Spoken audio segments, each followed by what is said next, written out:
My grandmother, Tessa Campbell, was a volunteer here at the Southern Heuristic Agricultural Museum.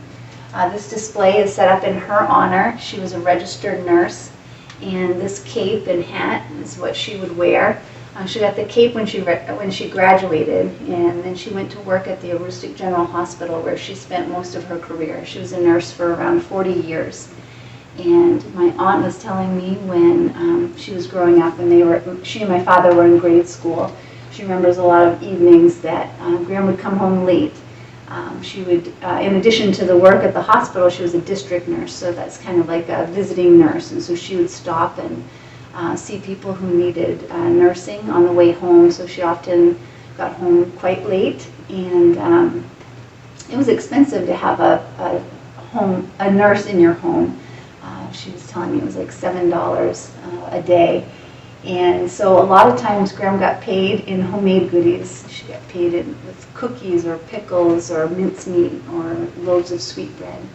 And my aunt was just remembering how she didn't do it for the money. She did it because she loved people and she cared about people, and she just had a heart to serve in that way. And my father remembers her being the first one to always go if someone in the family needed help or needed nursing, or somebody was sick. Grandma was the first one out the door to go and to help. And she really loved being a nurse and taking care of people and helping people, and she just had a heart to serve.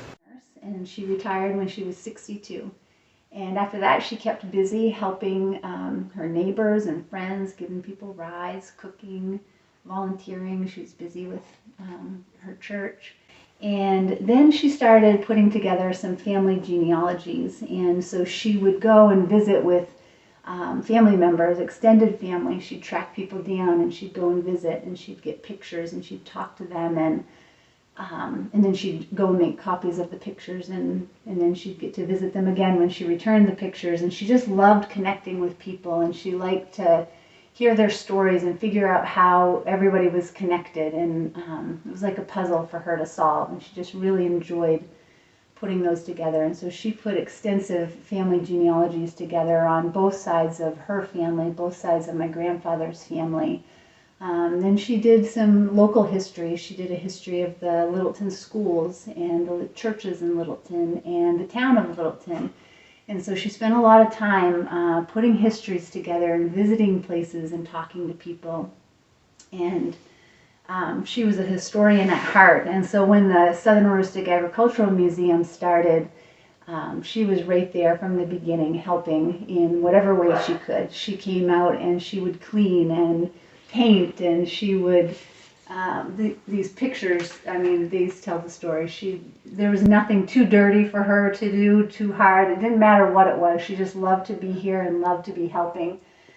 She'd get right down in the dirtiest of jobs, and she'd help clean, and they'd be dirty and dusty and grimy, and she'd get them all polished up and ready, and she'd help with the cataloging and making tags and whatever needed to be done. She just was out here helping with whatever she could help with. And the other thing that she really did and loved to do was to take pictures and document everything that was happening. And all the pictures that you see here, all down the halls of the Southern Heuristic Agricultural Museum, a lot of those, most of those she took. She was always here, no matter when it was or what was happening. She wanted to be here to get pictures of everybody who was helping, whether they helped for a couple hours or a week.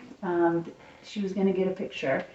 And my dad was telling me one time, when they put the sign out, it was about 15 degrees in the middle of winter, and it was so cold. They'd work for a little bit, then they'd work for 20 minutes or so, and then they'd have to get back in their pickup to warm up their hands. And wouldn't you know it, my grandmother is right there in her car waiting and taking pictures, and we've got pictures of that farther down the hall.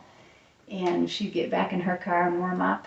But she was there to document everything. History was really important to her, preserving the past and preserving the present that would become the past. So just everything, she wanted to get pictures of everything and everybody, and she just loved being out here.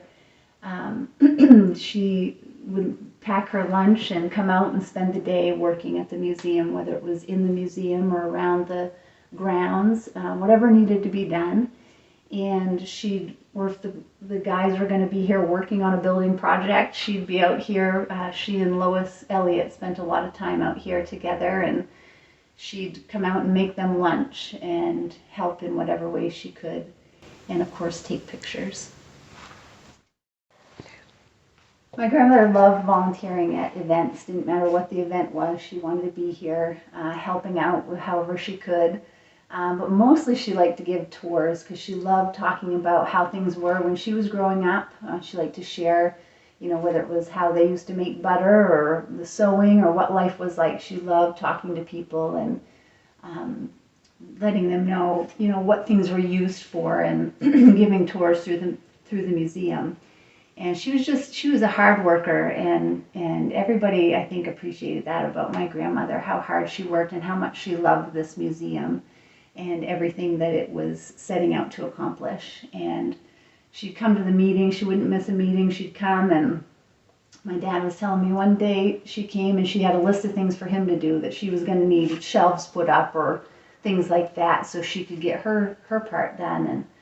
And Colby starts laughing because Dad gets a big list of to-dos, and she said, "Well, don't laugh, I have one for you too." And that was just her way. And there's nothing anybody, they'd do anything for her because she was there working just as hard as the rest of them. So here are the pictures of the day they put up the sign out front. It was about 15 degrees, and they came and took turns putting it up and getting into the vehicle to warm up their hands. And my grandmother had to be right there helping get the pictures for that.